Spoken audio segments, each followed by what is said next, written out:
अस्सलामुअलैकुम। Kitchen with shine aunty में मैं आप सबको खुश आमदीद कहती हूँ।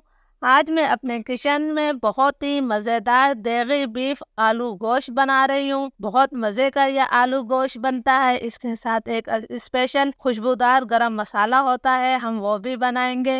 देगी बीफ आलू गोश्त बनाने के लिए मैंने 750 ग्राम यानी 3 पाव बीफ का गोश्त लिया है और यह हड्डी के साथ है। आप इसे मटन में भी बना सकते हैं। 4 मैंने दरमियाने साइज के आलू लिए हैं, जिन्हें मोटे टुकड़ों में काट कर पानी में रखा हुआ है।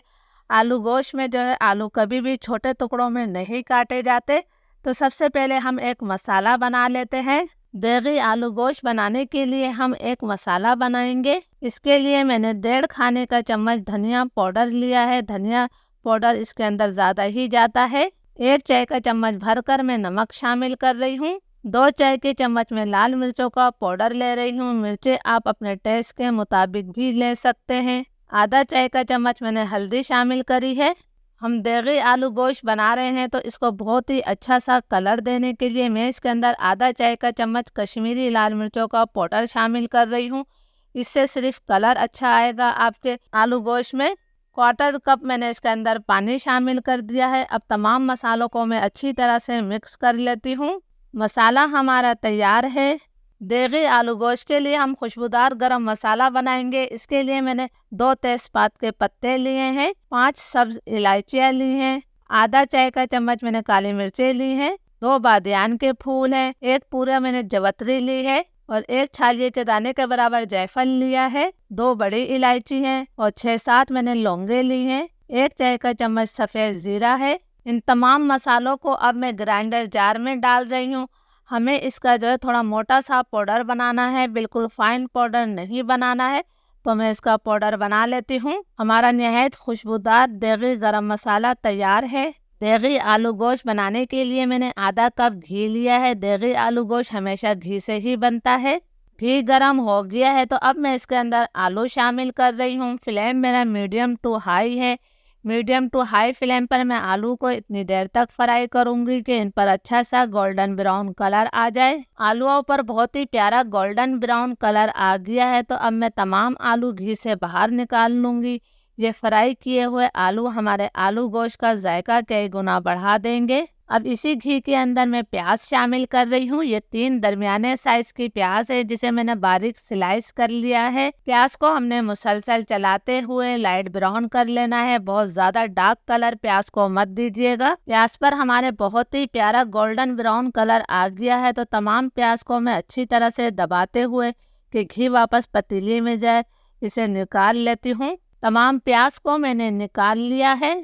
ये मेरे पास 250 ग्राम यानी कि 1 पाव दही है। दही और प्याज को मैं ग्राइंडर जार में डालकर इसका पेस्ट बना लूंगी। अब इसी घी के अंदर मैं गोश्त शामिल कर देती हूँ। ये मैंने तमाम गोश्त डाल दिया है। इसके साथ ही मैं इसके अंदर 2 खाने के चम्मच भरकर अदरक लहसुन का पेस्ट शामिल कर रही हूँ। फ्लेम मैंने मीडियम टू हाई कर दिया है। मीडियम टू हाई फ्लेम पर मैं गोश्त की इतनी देर तक भुनाई करूंगी कि गोश्त का कलर तब्दील हो जाए। गोश्त की मैंने 4-5 मिनट तक भुनाई कर ली है। गोश्त का कलर तब्दील हो गया है। अब हमने इसके अंदर वो मसाला शामिल करना है जिसे हमने पानी में भिगो के रखा था। मैंने तमाम मसाला डाल दिया है। कटोरी में थोड़ा सा मसाला लगा हुआ है, तो थोड़ा सा पानी डालकर मैंने वो भी निकाल लिया है, ताकि कोई भी चीज़ हमारी ज़ाया ना हो। अब मैं इसकी मज़ीद 2-3 मिनट तक भुनाई कर लेती हूँ। मसाले की मैंने 2-3 मिनट तक भुनाई कर ली है, तो अब मैं इसके अंदर 1 टमाटर शामिल करूँगी। मैंने एक दरमियाने साइज से थोड़ा बड़ा टमाटर लिया है और इसे कद्दूकश कर लिया है। कद्दूकश करने का फ़ायदा ये होता है कि छिलका भी अलग हो जाता है। देगी आलू गोश्त में आम तौर पर टमाटर नहीं डाला जाता है, लेकिन मैं ज़रूर डालती हूँ। इससे हमारे शोरबे का जायका कई गुना बढ़ जाता है। आप भी ज़रूर डालिएगा। इंशाल्लाह बहुत ही मज़ेदार आपका आलू गोश्त तैयार होगा। टमाटर की मैंने 2-3 मिनट तक भुनाई कर ली है। टमाटरों का पानी खुश्क हो गया है और घी इससे अलग हो गया है। अब जो हमने ब्राउन प्याज और दही का पेस्ट बनाया है, वो मैं डाल देती हूँ। जार में अभी थोड़ा पेस्ट बाकी है। थोड़ा पानी डालकर मैंने वो पेस्ट भी निकाल लिया है। अब हम इसकी मज़ीद इतनी देर तक भुनाई करेंगे कि दही का पानी खुश्क हो जाए और तेल इससे अलग हो जाए। जो खुशबूदार गरम मसाला बनाया था वो भी मैंने आधा चाय का चम्मच शामिल कर दिया है। आधा चाय का चम्मच हम बाद में इस्तेमाल करेंगे। अब मैं इसकी मज़ीद इतनी देर तक भुनाई करूँगी कि दही का पानी खुश्क हो जाए और घी इससे अलग हो जाए। जितना अच्छा आप मसाला भूनेंगी उतना ही जायकेदार आपका देवी आलू गोश्त तैयार होगा। दही का पानी खुश्क हो गया है और घी इससे अलग हो गया। बहुत ही अच्छी तरीके से मैंने इस मसाले की भुनाई करी है। गोश्त की भुनाई करते हुए मुझे टोटल तकरीबन 15 मिनट हो गए हैं।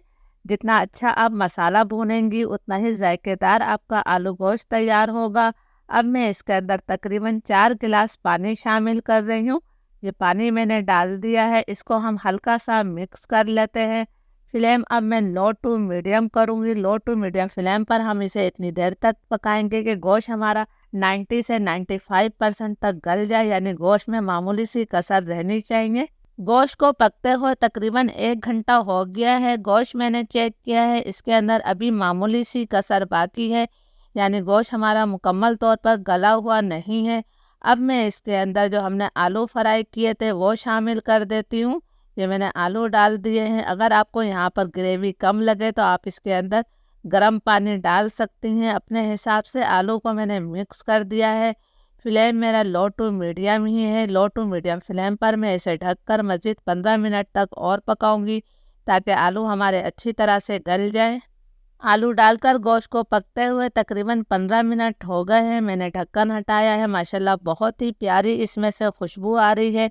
बहुत ही मज़ेदार ग्रेवी के साथ हमारा आलू गोश्त तकरीबन तैयार है। मैं आपको आलू भी चेक करा देती हूँ कि आलू हमारा अच्छी तरह से गला है या नहीं, इसलिए कि आलू अच्छी तरह से गला होगा तभी मज़ा आएगा। ये देखिए जी, आलू बहुत अच्छी तरह से गल चुका है। अब इसके जायके को बढ़ाने के लिए हमने इसके अंदर कुछ और चीज़ें शामिल करनी है। 4 मैं हरी मिर्चें डाल रही हूँ। आधा चाय का चम्मच हमने देवी गरम मसाला डाल देना है। सारा गरम मसाला मत डालिएगा वरना खुशबू बहुत ज़्यादा तेज़ हो जाएगी। 1 मुट्ठी बारीक कटा हुआ हरा धनिया मैंने शामिल कर दिया है। अगर आपको पसंद हो तो आप इसके अंदर चंद कतरे केवड़ा एहसन की भी डाल सकते हैं। तमाम चीज़ों को मैंने अच्छी तरह से मिक्स कर दिया है। फ्लेम में बिल्कुल लो कर रही हूँ। लो फ्लेम पर हम इसे मज़ीद 2 मिनट का दम दे देते हैं। 2 मिनट हो गए हैं, चूल्हा मैंने बंद कर दिया है। हमारा बहुत ही खुशबूदार जायकेदार ग्रेवी के साथ देगी आलू गोश्त तैयार है। ज़रूर इस रेसिपी को ट्राई कीजिएगा और मुझे कमेंट्स करके ज़रूर बताइएगा कि ये मज़ेदार रेसिपी आप लोगों को कैसी लगी। इजाज़त दीजिए, अल्लाह हाफिज़।